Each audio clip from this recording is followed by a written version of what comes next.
How to paint with an air compressor. If a brush and roller turn every painting project into a tedious affair, this guide will make the process quicker and easier using simple pressurized air. You will need a respirator or mask, safety glasses, a pair of gloves, a spray gun attachment, a compressor, a high-pressure hose, and paint or primer. Step 1. Wear safety gear such as a respirator or mask, safety glasses, and gloves before working with any paint, primer, or stain.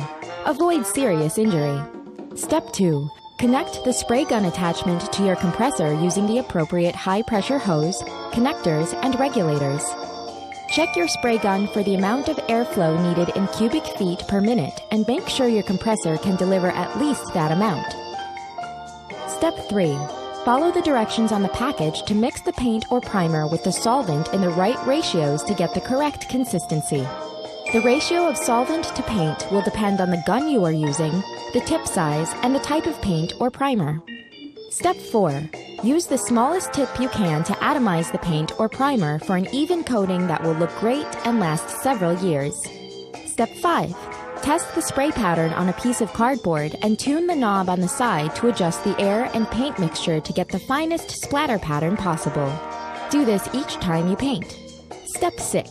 Paint with even, fluid movements back and forth at a consistent speed.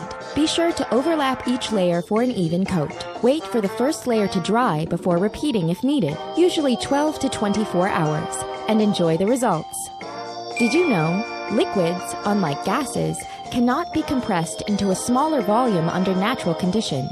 Water can be compressed, but it takes a tremendous amount of energy for a very small result.